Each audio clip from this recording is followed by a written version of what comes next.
Halo semuanya, kembali lagi di Ngapel, Ngabedah Film. Kali ini kenalan dulu kali ya. Ya boleh, kenalin aku Nabila. Aku Nada. Kita bakal sama-sama ngebahas film yang sebenarnya udah lama, tapi film ini tuh Menarik banget gitu ya. interesting banget gitu. Nah, film ini tuh diproduksi sama Pixar Animation Studio dan dirilis oleh Walt Disney. Judulnya apa sih? Up, tahun 2009. Emang kenapa sih Bil film Up ini? Film Up ini menarik untuk dibahas karena sebenarnya film Up ini tuh bisa dibahas secara sisi psikologisnya loh, Kak. Iya, karena dia mungkin mengandung emosional gitu ya. Betul. Dan penuh makna. Betul. Film ini tuh bercerita tentang seorang kakek ya, kakek-kakek bernama Carl Fredricksen yang memutuskan untuk menerbangkan rumahnya menggunakan balon-balon helium dengan tujuan akhir di air terjun Niagara Falls. Tentunya nggak terfikirkan ya cara menerbangkan rumah sama pohon-pohon itu. Iya, kebayang gak sih gimana? Kayak di luar nalar aja gitu ya kayak. Betul. Tapi kita bukan ngebahas itu ya. Kita ngebahas tentang Tuan Fredricksen ya. Kenapa sih Tuan Fredricksen yang mengalami apa sih? Iya, kenapa sih dia sampai mau menerbangkan rumahnya ke air terjun Niagara Falls gitu? Nah, film ini juga tidak hanya menampilkan petualangan seru dan elemen-elemen yang warna-warni gitu ya. Tapi juga menghadirkan kedalaman emosi yang membuat penonton dari segala usia tersentuh. Kamu waktu itu nonton film ini usia berapa, Bill? Aduh, ditanya usia. Kayaknya aku masih SD sih, Kak. Iya, kayaknya aku juga masih SD. Di RCTI. Iya, bener banget. Nah, jadi di perjalanan si Tuan Fredricksen ini, dia tuh bakal ketemu sama seorang anak ya, Kak. Iya. Seorang anak yang dia tuh anak pramuka, dia punya keberanian yang sangat amat besar gitu ya, Kak. Dan tugas dia adalah untuk membantu orang tua gitu. Tapi mungkin dari sebelum itunya Tuan Fredricksen ini kenapa sih mengalami apa sih sebelumnya ini tuh? Nah, si Tuan Fredricksen ini tuh kan ceritanya dia tuh habis kehilangan seseorang yang sangat amat berharga buat dia kan. Yaitu istrinya namanya tuh Ellie. Betul banget. Jadi si Tuan Fredricksen ini tuh baru kehilangan istrinya karena istrinya meninggal dan akibat dari kesedihan dia ingin menerbangkan si rumahnya itu. Oke. Mungkin iya ya, dia kenapa ingin nerbangin mungkin karena ada janji kali ya sama Ellie itu sebelumnya. Betul. Jadi pada ngapel pada hari ini kita bakal menilik perjalanan dari Tuan Fredricksen dan juga si Russell ini ya dalam mencapai ke air terjun Niagara Falls, yang mana ini tuh bukan cuman sekedar simbol dari pertumbuhan tetapi juga penyembuhan dan makna kehidupan itu sendiri. Kira-kira nih Kak, teori apa sih Kak yang bisa ngebahas dari sisi psikologisnya ini tentang film Up? Mungkin dimulai dari Tuan Fredricksen-nya sendiri. Aku lebih nyamannya Tuan Fredricksen ya. Oke, karena udah kakek-kakek ya. Iya. Nah, Tuan Fredricksen ini kan usianya lanjutan ya, kayak lansia sekitar 70 tahunan kali ya Bill ada. Nah, mungkin di sini masuk juga bisa ke teori yang dimana Erik Erikson. Oke, Erik Erikson. Tahu aku. Dia tuh salah satu tokoh psikologis psikososial. Ya kayak. Nah, dia juga membahas karena dimana si Tuan Fredricksen ini tuh mempertanyakan apakah hidup mereka memiliki makna yang justru penuh penyesalan gitu. Oke. Jadi kayak lebih renung gitu kan setelah kehilangan istrinya itu. Ya, emang awalnya tuh si Tuan Fredricksen ini tuh kayak terjebak atas keputusasaan dia karena kehilangan istrinya itu gitu. Mungkin karena itu dia tuh ngerasa bahwa dia gak punya tujuan hidup lagi gitu. Iya gak sih Kak? Iya. Dan dia stay gitu kan di rumah yang bersama istrinya yang dia bangun. Dan itu mungkin awal mula mereka bertemu juga di rumah itu gitu, Ya, sampai bener, menikah. Dia renov bareng-bareng, jadi Tuan Fredricksen ini tuh nyaman gitu di rumah Betul. ini, dan mungkin juga merasa terjebak dalam keputusan karena kehilangan Ellie gitu. Jadi Betul. mungkin stuck kali ya, bisa dibilang gitu. Tapi kalau misalnya kita lihat di akhir film ya Kak, si Tuan Fredricksen ini akhirnya tuh punya integritas nih sesuai sama teorinya si Erik Erikson. Dia tuh bisa akhirnya menyadari bahwa petualangan sejatinya gak berhenti sampai di situ aja. Jadi impian-impian lamanya tentang hubungan baru, dia tuh akhirnya bisa meraih itu dan bisa mendapatkan impian yang baru gitu ya, berkat si Russell. Gitu, si anak pramuka. Si anak pramuka lucu itu ya kayak yang ceria banget ya Kak. Selain itu juga sebenarnya ada teori yang sangat relate sama film ini. Apa tuh? Namanya tuh teori 5 Stages of Grieving dari Karl Burgos. Oke, masuk sih masuk. Oke, nah tahu gak sih Kak apa 5 Stages of Grieving itu? Tahu? Apa itu? Yang ada 5 tahap itu kan? 5 tahap apa ya? Kayak ada denial, terus ada anger, terus ada beginning, lalu juga ada depression, dan acceptance. Oke, terakhir tuh berarti setiap orang yang mengalami kehilangan, setiap orang yang mengalami duka, betul, pasti melewati 5 stage of grieving ini gitu ya Kak ya? Iya betul, nah, walaupun ups and down ya. Ups and down, oke. Nggak akan mungkin langsung acceptance sih. Nggak akan mungkin? Nggak. Oh Kakak emang pernah kehilangan? Pernah. Oh, oke, kehilangan. Jadi sebenarnya kehilangan itu tuh harus ngelewatin tahap apa aja sih? Dan yang pertama tuh denial. Nah, denial itu adalah penolakan atau misalnya individu sulit menerima kenyataan kehilangan atau apa ya?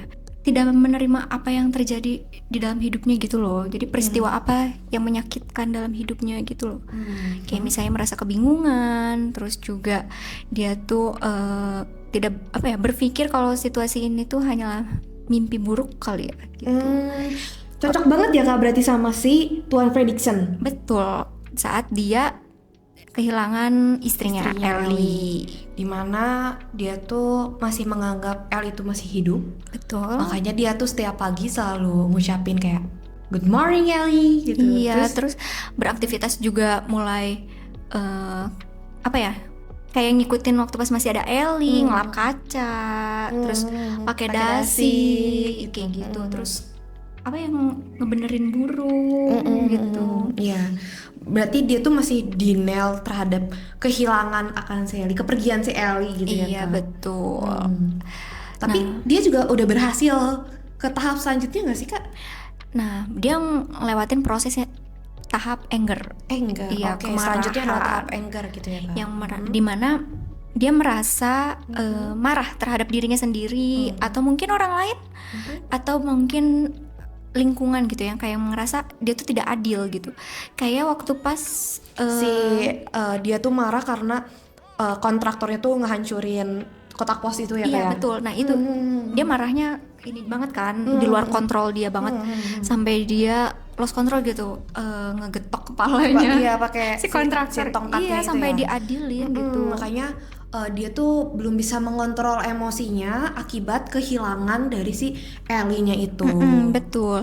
Jadi dia ya gitu, marah-marah aja sama orang lain gitu. Marah terhadap orang lain, marah terhadap diri dia, dan bahkan dia tuh marah sama lingkungan dia ya kayak. Ya jadi pokoknya emosinya nggak kekontrol aja gitu.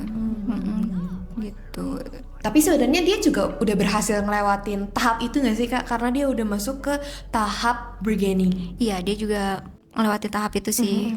Kayak misalnya dia apa ya, negosiasi gitu. Apa yang Tahap terjadi. bargaining tuh tahap negosiasi ya Kak ya?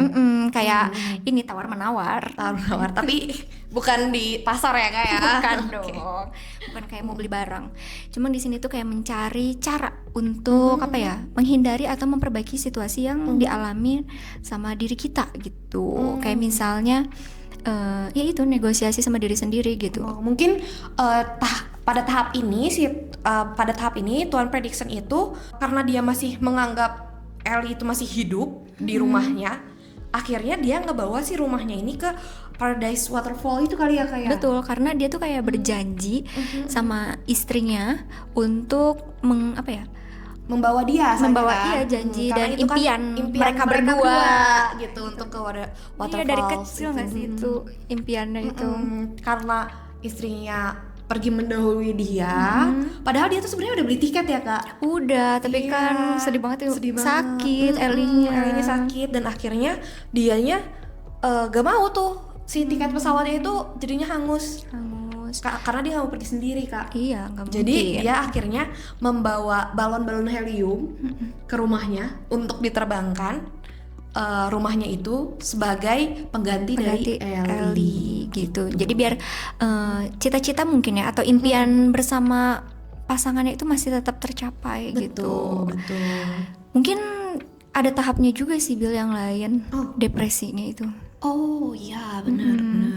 Kayak dia merasa kesedihan mendalam, apa yang dirasain sama Tuan Prediction. Mungkin dia nggak keluar rumah juga nggak sih itu sebenarnya? Iya, benar. Lebih sering di dalam rumah. Salah satu perilaku depresi yang dia tunjukkan adalah dia nggak mau berinteraksi dengan orang lain. Iya, dia menarik diri dari orang lain. Terus juga merasa hampa juga ya Tuan Prediction ini sebenarnya. Gak ada tujuan mungkin ya Kak. Iya.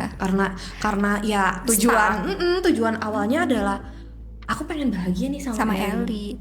Dan banyak ya beberapa rencana sama Ellie itu ternyata yang akhirnya harus Tuan Prediction tidak lakukan karena ya udah berpisah dengan alam. Jadi akhirnya ya dia gak punya semangat lagi nih buat hidup.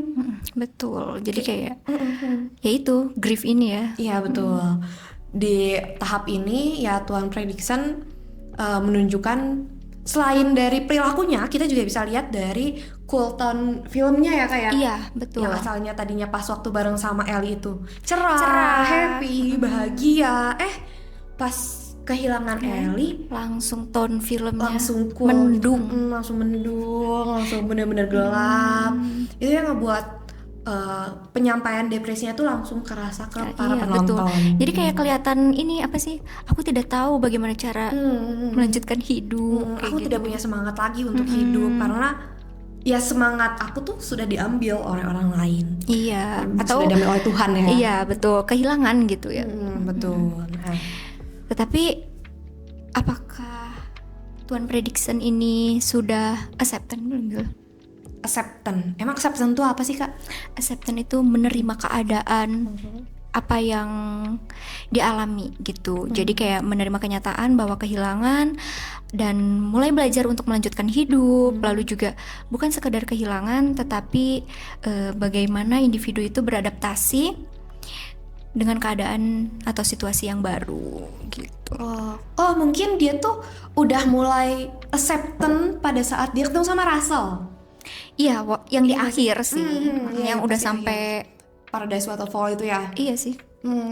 Karena yang setelah dia meninggalkan seluruh barang-barangnya pada tahap bargaining itu, terus akhirnya dia punya semangat baru, dia punya tujuan baru, di mana tujuannya adalah Russell gitu. Karena sempat berat ya Tuan Prediction ini untuk menyusul Russell dan konflik nggak sih? Jadi kayak yang mau bantu Russell atau dia udah tercapai nih sebenarnya tujuannya gitu. Ya udah tinggal menghabiskan waktu di waterfall paradise. Gitu. Iya, tapi ternyata dia malah menemukan semangat baru itu di Russell. Iya betul. Jadi dia meninggalkan semuanya barang, dijatuh-jatuhin. Cuman scene itu nggak sih, kursi? Iya, kursi itu sih yang paling benar-benar bikin kayak dapat gitu maknanya gitu. Bener banget. Karena itu kursi mereka berdua kan. Iya. Dimana mereka tuh yang selalu pegangan tangan, baca atau misalnya minum kopi itu tuh selalu bareng-bareng di situ. Mereka berdua tuh di situ. Gitu. Jadi setelah dia ketemu sama Russell, dia menemukan semangat baru, dia menemukan kehidupan, tujuan hidup yang baru. Akhirnya dia mau untuk menerima keadaan bahwa El itu udah pergi. Iya betul. Istrinya tuh sudah pergi meninggalkan dia dan dia harus tetap melanjutkan hidupnya. Iya. Gitu. Nah, emang kenapa sih Bil film ini harus ditonton atau mungkin kenapa kita harus bahas sih sebenarnya? Sebenarnya ini tuh sangat amat relate. Kamu pernah kehilangan? Oh pernah dong, pasti. Siapa sih di dunia ini yang nggak pernah kehilangan? Iya sih gitu. betul. Tapi balik lagi tergantung kita gimana cara kita menghadapi kehilangan itu. Iya, karena bisa jadi aja kita stuck kayak si Tuan Prediction gitu. Kalau misalnya nggak ketemu si Russell, stuck aja dia. Stuck aja, kita nggak tahu ya kayak gimana. Iya, bener.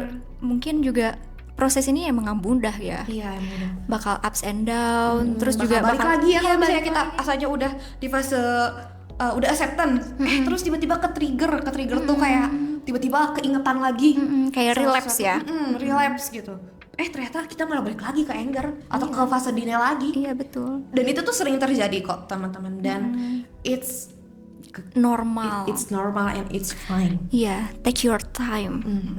Jadi kalau misalnya teman-teman lagi merasa kehilangan, bisa jadi kehilangan orang tua, kehilangan pasangan mungkin Pasangan, atau mungkin hewan juga bisa. Hewan juga bisa, benar. Pokoknya yang berharga dalam hidup kita. Betul. Ya mungkin kita akan melewatin fase ini sih. Betul. Tapi kehilangan ini bukan hanya tentang kematian ya. Iya, bukan. Tapi ketiba-tibaan dia pergi atau misalnya menghilang dari kehidupan kita, itu juga termasuk fase kehilangan ya. Betul. Karena kita bisa masuk juga dengan teori ini gitu. Five grief ini. Five stage of grieving gitu. Betul. Ya. Nah, proses ini juga emang wajar gitu ya, bolak-balik, relapse gitu. Gak mudah sih untuk acceptance gitu.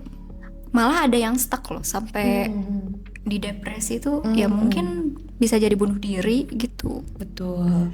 Cuman ya jangan sampai ya. Tapi kita mau ngingetin kalau misalnya teman-teman ngerasa bahwa sangat berat untuk menghadapi kehilangan ini, teman-teman bisa banget ya panggil ke psikolog gitu. Iya. Teman-teman bisa datang ke psikolog. psikolog, atau misalnya teman-teman bisa cerita nih sama teman terdekat yang percaya gitu. yang kalian percaya gitu, biar kalian tuh nggak ngerasa sendiri kok di hidup ini gitu, karena semuanya emang pada punya dan pengalaman akan hal itu gitu ya. Iya betul, ada fase-fasenya lah ya. So jadi teman-teman jangan pernah ngerasa bahwa hidup ini tuh gak berarti. Jangan pernah kehilangan semangat dan jangan pernah menyerah. Kayak Tuan Prediction ini, dia tetap semangat. Betul. Punya tujuan baru gitu ya. Gitu. Karena ketemu Russell. Bisa jadi walaupun gak dengan orang lain atau orang yang baru, kita bisa menemukan itu dalam diri kita sendiri. Gitu. Karena biar kita tidak bergantung sama orang ya. Betul. Jadi ya kita bisa nih cari pandangan lain untuk melanjutkan hidup gitu. Emang gak mudah untuk mencari figur pengganti atas kehilangan atau kepergian. Betul. Cuman ya kita cari sudut pandang lain untuk bisa melanjutkan hidup kita gitu. Atau bisa lebih ke mendekatkan diri kepada Tuhan mungkin ya. Itu mah udah pasti ya Kak ya. Mungkin ada lagi yang bisa kita bahas dari sisi psikologisnya Kak? Apa ya? Mungkin inti-intinya itu sih yang bisa dibahas. Oke, kalau misalnya kayak gitu, kita ketemu lagi minggu depan mungkin ya. Mungkin ya. Apalagi ya yang kita bahas? bakal ngebahas film yang lebih seru mungkin ya daripada film ini. Mungkin film Indonesia kali ya Bil. Oke. Yang lagi happening itu. Oh, apa tuh? Nanti mungkin ya. Oke. Sampai bertemu minggu depan. See you. Jangan lupa like, comment, and subscribe.